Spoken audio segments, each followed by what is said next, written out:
On October 25th, 2006, after a long night of breathing and pushing, Anna Catherine Sidinsky had her first child, a daughter. Anna never wore sunscreen. She didn't feel as if she needed to take too much care of her appearance. Her dark brown eyes, paler skin, and bigger nose tended to get people intrigued and attracted enough to approach her. And if they didn't, she certainly wasn't afraid to approach them. Anna never found herself applying anything before going out, other than a spritz of Outremer, eau de toilette vanille. That was the smell she met her husband with. That was the smell she'd given birth with. And that would be the smell Elle would associate so many memories with, forever. Anna grew up in a proper house, or rather, houses. Her mother was a teacher, a woman who gave, but never took, lest you count the guilt she could rack upon you with the slightest of looks. Her father worked for some offhanded business. He went to work, and that's all Anna ever heard of it. She had a brother, too. He was older, lankier, and just a little bit smarter. She could squint really hard and pretend he was a turtle. A talking turtle. Although Anna never lived in a house for more than a few years, she found herself constantly surrounded by the same things. A small neighborhood where kids could play on the street, a big front yard, and the same ghost in her closet at every house. And soon, she would begin to seek out change. Anna would find herself sitting in bed next to her husband, Elle fast asleep on her lap, and Anna wouldn't be able to stop thinking about what she wished her parents had done for her. What little things could Anna have taken from her childhood? What manifestations did her parents induce upon her at such a young age? She would fall asleep, feeling those guilty feelings she was so used to as a child, but now not because of her mother's natural glare, but because of Elle. You see, Anna and her husband wouldn't be able to afford a crib for Elle until just before her first birthday. This would result in those guilty feelings. Now she's connected, Anna. You can't just put her in a crib and take her away from everything she knows, she would think to herself, remembering those nights when she found out she was moving only because she could hear her parents screaming about it behind a closed white door.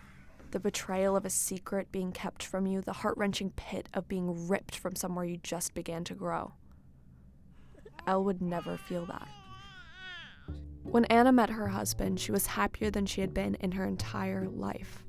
She was working a job most people could only dream of. She was living with a much older woman who was practically her best friend. And most importantly, for the first time in her whole life, she wasn't depending upon anyone. She knew what she wanted and she wasn't going to settle for anything less. So, when she saw a skinny, awkward guy with thin, square glasses, a British accent, and more freckles than you could count, she knew. And she was right. Anna got pregnant just under a year into their relationship, and they got married in a courthouse parking lot 2 weeks later after an unfortunate encounter with the United States Border Patrol. Living in Los Angeles with no money, Anna and her husband would live in a one-bedroom, one-bath condo apartment for 3 years. Now the average duration of staying in a home for Anna. They would move a week after the rent went up. It would be in that apartment that Anna would put Elle in her first ever crib and find a small brown curved stone with tied cotton strands at the end and know exactly what to do. Grabbing a thin black Sharpie and a bottle of perfume, she would quickly begin shaping the manifestations she so wished her parents had given her. Blowing on the stone and walking back to the crib, she would kiss the baby's head and place the stone in the palm of Elle's hand.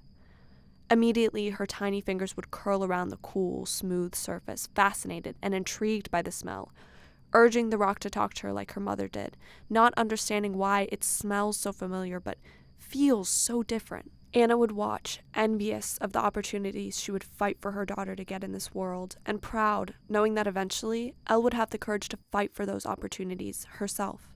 She would remember the yard, the ghost, the street. She would remember the fighting, the betrayals, and the independence. And suddenly as she had known her husband was the one, she would understand that no matter what Anna could do, Elle would still feel the pain. She would still hear the fights, she would still see the ghosts, and there would be nothing Anna could do about it other than build Elle up strong enough to eventually find herself, just as Anna's parents had done for her. And with that, Anna kissed Elle's head for the final time that night, and left her with happiness in the palm of her hand.